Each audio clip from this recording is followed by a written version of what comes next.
ഒരിക്കല് കൗൺസിലിംഗിന്റെ ഇടയില് ഈ ഭാര്യ ഭർത്താക്കന്മാരുടെ ഫോണൊക്കെ ചെക്ക് ചെയ്യേണ്ട അവസ്ഥ വരുമ്പോഴേ നല്ല വിറ്റാ ഒരാളുടെ മൊബൈൽ ഫോൺ വാട്സപ്പിൽ ഭാര്യയുടെ ചാറ്റിൽ കാണുന്നത് മുളക് പൊടി, ഉപ്പ്, സോപ്പ് പൊടി, റീചാർജ്, പിന്നെയും മുളക് പൊടി, ഉപ്പ്, സോപ്പ് പൊടി, റീചാർജ്. ഇതൊരു പാറ്റേണിൽ ഇങ്ങനെ പോവാ. അതിന്റെ ഇടയിൽ വേറെ ഒന്നുമില്ല. അതൊക്കെയാണ് പ്രശ്നങ്ങള്. വേറെ ഒന്നും അതിന്റെ ഇടയിൽ കാണുന്നില്ല.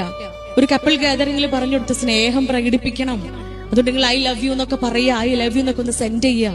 രാവിലെ തന്നെ ഗാദറിംഗ് ഒക്കെ കഴിഞ്ഞ് പോയ കപ്പിൾസിൽ ഒരാൾ വിളിച്ചു, ഒരു പെൺകുട്ടി വിളിച്ചിട്ട് പറഞ്ഞു എൻ്റെ അടുത്ത്, ഡോക്ടറെ ഞാനിത് രാവിലെ വാട്സപ്പിൽ മൂപ്പർക്ക് അയച്ചിട്ടുണ്ട് കേട്ടോ, നമുക്ക് നോക്കാം.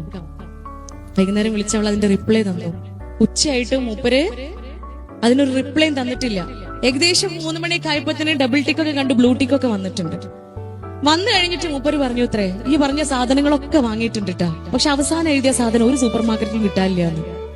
അവസാനം എഴുതിയത് എന്താ? ഐ ലവ് യു ഏതെങ്കിലും സൂപ്പർ മാർക്കറ്റിൽ കിട്ടുവോ? അത് ഓളടുത്തല്ലേ, ഓന്റെ അടുത്തല്ലേ ഉള്ളത്. അത് പ്രകടിപ്പിക്കാനുള്ളതാണ് പ്രിയപ്പെട്ടവരെ. അതിന്റെയൊക്കെ കുറവാണ് ഈ കാണുന്നത്. നമ്മള് വീട്ടിൽ വന്നാൽ ഈ കലഹങ്ങളും ബഹളങ്ങളും അഭിപ്രായ വ്യത്യാസങ്ങളും മാത്രം, അസ്വസ്ഥത മാത്രം കാണുന്ന മക്കള് സുഖം തേടി പോകുന്നതിൽ അവരെ എങ്ങനെ കുറ്റപ്പെടുത്തും? പക്വതയെത്താത്ത മക്കളാണ്. Adolescence period is a transition period from childhood to adulthood. ചൈൽഡ്ഹുഡിൽ നിന്ന് അഡൾട്ട്ഹുഡിലേക്കുള്ള ഒരു ട്രാൻസിഷൻ പീരീഡ്.